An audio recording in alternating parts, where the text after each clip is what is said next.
Mapagpalang gabi sa mga hinirang ng Diyos.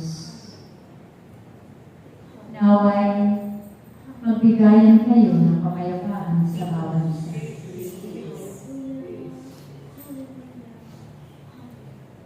Ako ito, aking mga anak, ang reyna ng langit at ng lupa.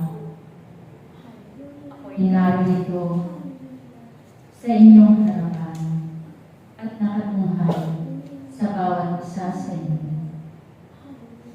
Kayo'y mapalad sapagkat ang araw na ito ay tinawag kayo ng Diyos sa kanyang templo.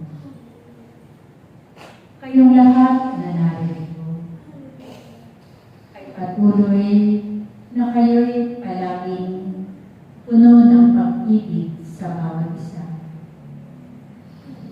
Puno kayo ng kagalakan at puno kayo ng kababaan ng loob. Sapagkat ang nais ng Diyos sa bawat hinirang niya ay maging katulad niya, maging kawawis na kayo. Sapagkat kayo nilikha niya na kayong lahat ay kawawis ng Diyos. Huwag kayong mabahala sa mga pinagdadaanan ninyo sa inyong mga buhay, sapagkat ang Diyos kailanman ay hindi niya kayo pinababayaan. Ipagkatiwala lang ninyo ang inyong buhay sa Diyos. Maglingkod kayo habang kayo'y nabubuhay at tatamuhin ninyo ang kanyang pangako na manatili kayong umiibig sa Kanya. Manatili kayong naglilingkod sa Kanya. Sapagkat kayong lahat ay Kanyang pinili sa kawanay.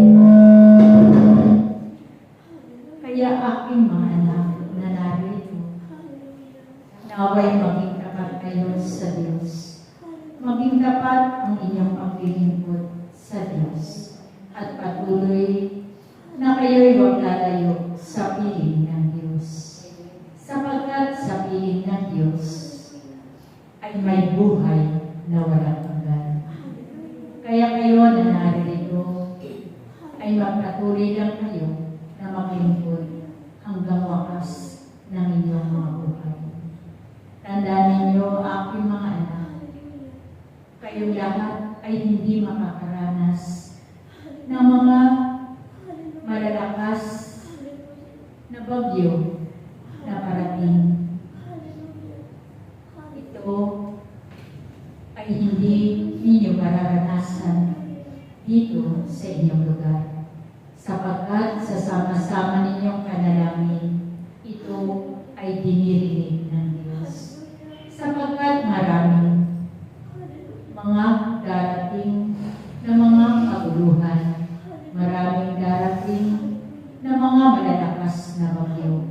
Ngunit sa inyong pagsunod sa kalooban ng Diyos, tunay na hindi niyo mararanasan ang mga malalakas na bagyo sa inyong bayan. Kaya kayong lahat, manalig kayo at magtiwala sa Diyos, na may Diyos na patuloy na kayo'y hindi niya iniiwan magpakailanman. Kaya maglingkod lang kayo.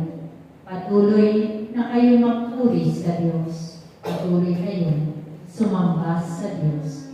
At patuloy na tawagin ninyo ang kanyang pangalan.